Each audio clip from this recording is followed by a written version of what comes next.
This is the Coretex Athletic Review. I'm your host, Evan Carrillo, and each week I dive into the research to distill and relate sports science and psychological peer-reviewed literature to modern-day coaching and athletic development with a slight bias to hockey goaltenders. This is episode 25. Let's go to work. I have a theory that, as far as I know, hasn't been discussed before. I think it makes sense, but it might also be the dumbest thing you've ever heard on a podcast, which would actually be a pretty impressive title to own. It goes like this. At hockey games, NHL games specifically, when the home team is about to go on a power play, they usually blast some faster pace, like pump up music in the stadium and get the crowd all fired up.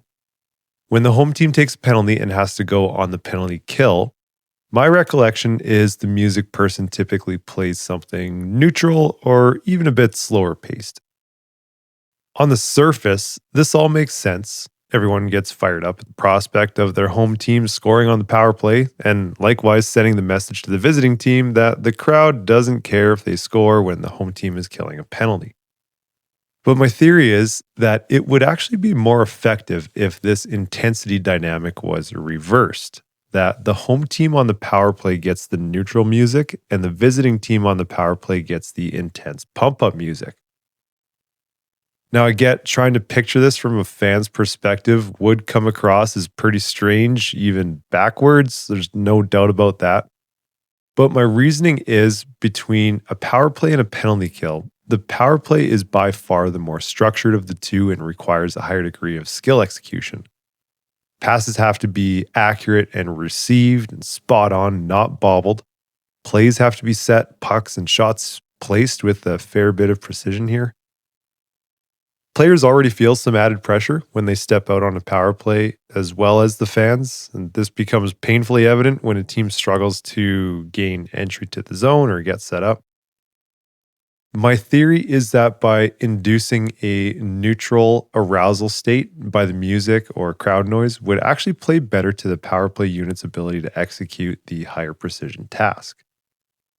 Likewise, a penalty kill involves some structure and reads, but it's a lot more dynamic than a power play, given that 4 people are trying to do the work of 5, and often requires a hell of a lot more courage, like when getting in the lane to block a shot. So I feel like between a power play and a PK unit, the group that stands to benefit more from a higher sympathetic nervous system activation is probably the penalty kill.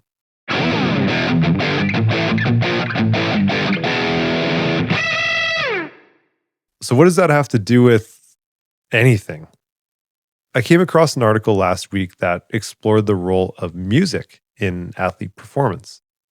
I think on some level, every athlete has music built into their game, whether it's pregame on the bus or the plane, or in the dressing room, or warming up, or during training, between periods, sets, quarters, or innings. I've seen a training camp video before where the Minnesota Wild were preseason fitness testing and their trainer intentionally told the players no music, no cheering, no encouragement, nothing other than a totally sterile environment. I'd suspect that this was done to get an accurate physiological assessment free of any adrenaline involvement.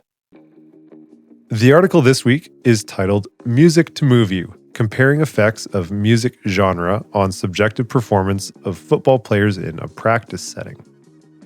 It was published recently in April of 2026 in the Philadelphia College of Osteopathic Medicine, written and conducted by Devin DeTurk as part of his Doctor of Psychology degree requirements. The dissertation starts from a pretty simple observation: athletes use music. A lot of it. But despite how common it is, there's surprisingly little research asking whether different kinds of music actually create different effects. Most previous studies looked at things like cycling tests, hand grip strength, treadmills, or whether people simply perform better listening to music they liked versus music they didn't like.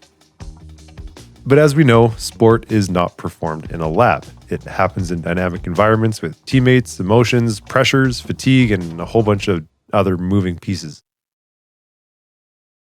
DeTurk explored the question of whether the type of music matters in an actual athletic setting. He worked with the Division III NCAA football team during preseason training camp. There were 122 athletes involved, and over multiple practices, they rotated through 5 different genre conditions: rap music, EDM or electronic dance music, alternative music, classical music, and a control practice with no music at all. The one thing to clarify right away was this wasn't objective performance testing. They weren't measuring who ran faster, lifted more weight, or jumped higher. Instead, they were measuring the athlete's subjective experience, like how well they felt they performed, or how motivated they felt, or how fatigued they felt, and how much pressure they felt, and how calm they felt, and how much they enjoyed that practice, and how hard that practice felt to them.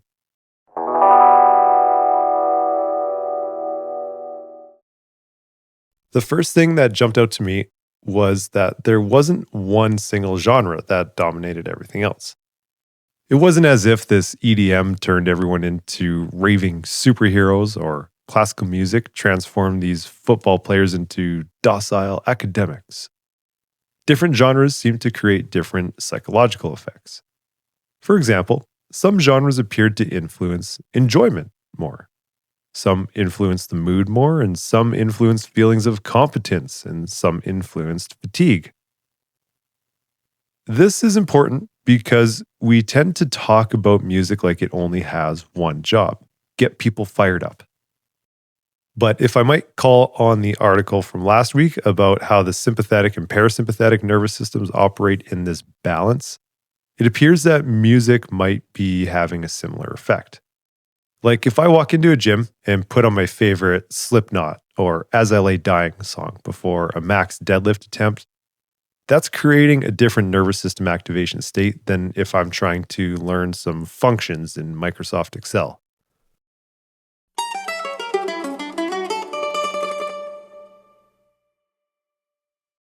The first major finding was around preference and enjoyment.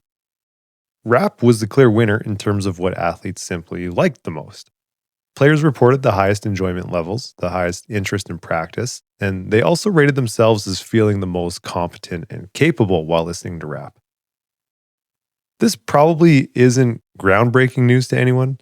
If you ask people to guess what genre of music Division III football players preferred, I don't think many people would be putting classical music, say, as number one.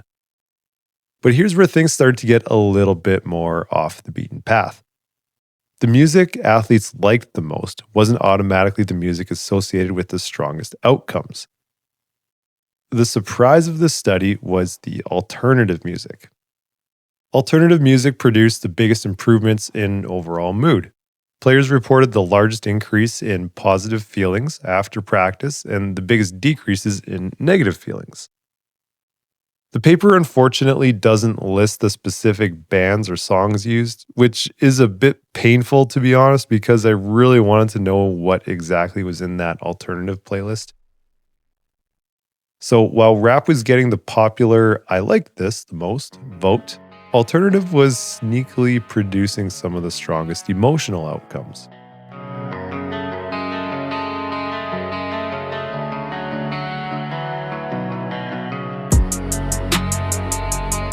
Enjoying something and benefiting from something aren't always identical.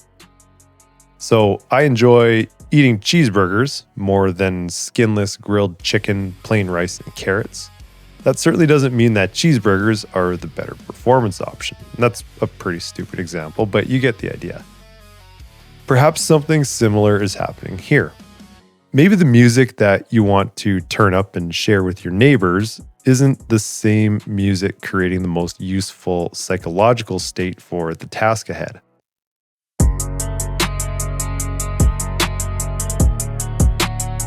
Keep in mind that this was just one study with limited variance in the sample, but there was another oddity that showed up a bit later. Rap and alternative actually finished tied as the two strongest genres overall when the researchers combined the measured categories together. But they got there differently. DeTurk created this point system, with the first place earning 5 points, second place earning 4 points, and so on. Rap finished with 5 first place finishes, 2 second place finishes, and 5 third place finishes. Alternative also had 5 first place finishes, but then had 4 second place finishes, 1 third place finish, and 2 fourth place finishes. So Rap was sort of the steady all-around performer. Alternative had some bigger highs in certain categories, but also a couple more average finishes mixed in. Then comes EDM and kind of throws a wrench into everything even further.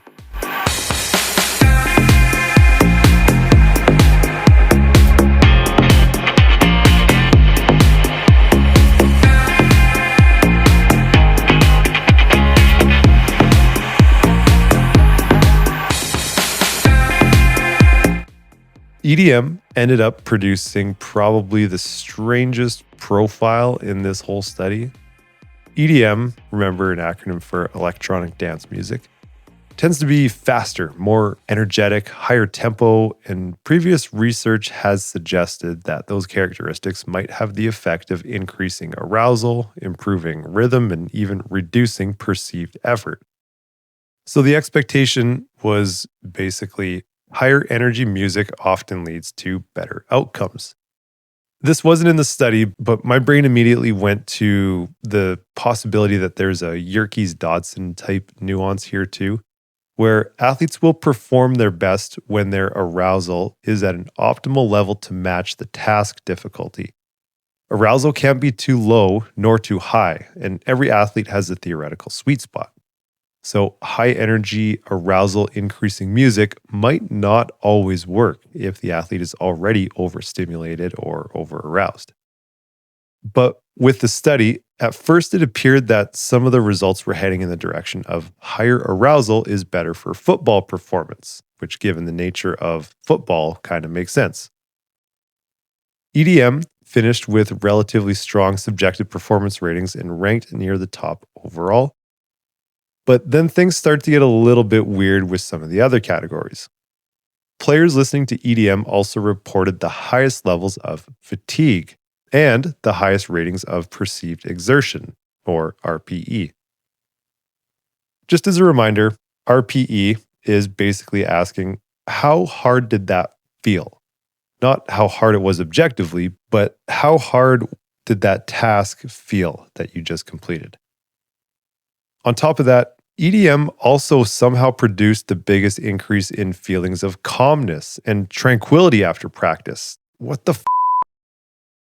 If I asked you beforehand what you'd predict, I don't think many people would say fast electronic music is going to make football players feel energetic, yet calm and then exhausted.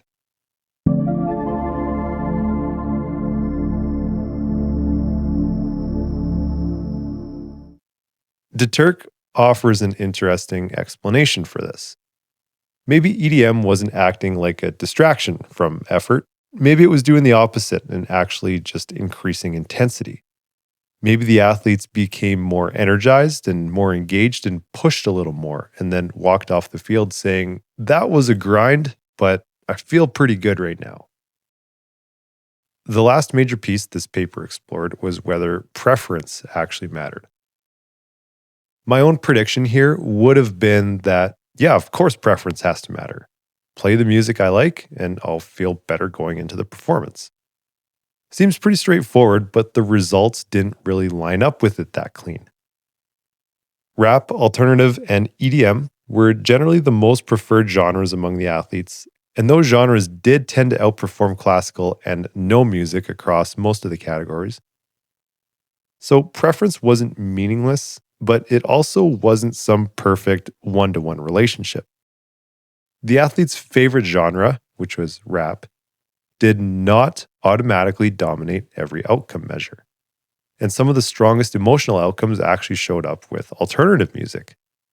DeTurk suggests that there may be more going on than just simple enjoyment, because music isn't just lyrics and whether you think a song is good.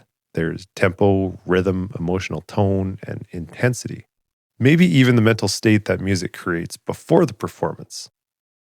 We also all have different associations with different songs too, so that might contribute to the mental state that these songs are inducing. This research suggests that liking a song and benefiting from a song are not the same thing.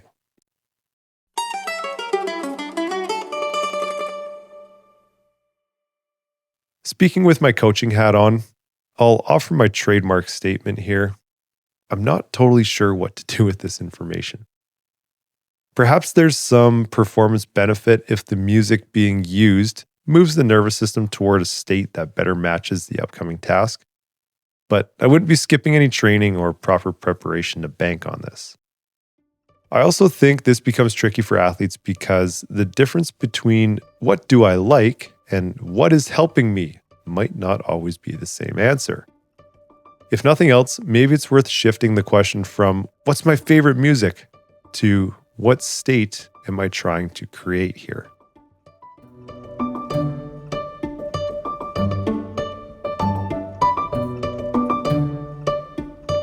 That will do it for this week's episode, as well as season 1 of the Coretex Athletic Review.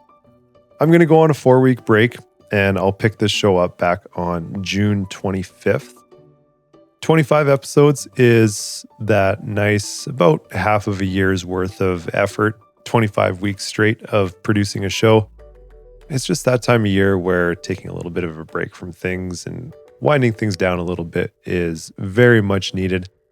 We're towards the end of the school year as well, which just means some track and field planning and final projects and grading and report cards and all that stuff. So I want to make sure I can fully commit to that. I would love to hear some viewer or listener feedback. You can check the description and the show notes for contact information for myself, but I would love to hear some feedback on different ways to improve the show. I've got a couple of ideas. I'll be spending a little bit more time on distribution, but I have really enjoyed doing this. I felt like I've taken a lot away from it. I would highly encourage everybody else out there to set a couple of Google Scholar alerts with some keywords of your interest, and you'll get some emails pretty much every day, like I do, of new research that's published all the time. And much of it is free to view. Some of it's behind a paywall, but for the most part, there's a lot of new and good research that's being produced pretty much every single day in the world of athletic development. If you would like to support the show, you can head over to patreon.com/Coretex Athletic Review and choose a tier of support of your choice, something that might work for you. Huge thanks to those who do support the show through Patreon. It has not gone unnoticed, and I definitely appreciate your support. I hope this episode was helpful, if not just interesting in some way. My name is Evan Carrillo. This has been season 1 of the Coretex Athletic Review. Thanks for listening, and stay out of your own way.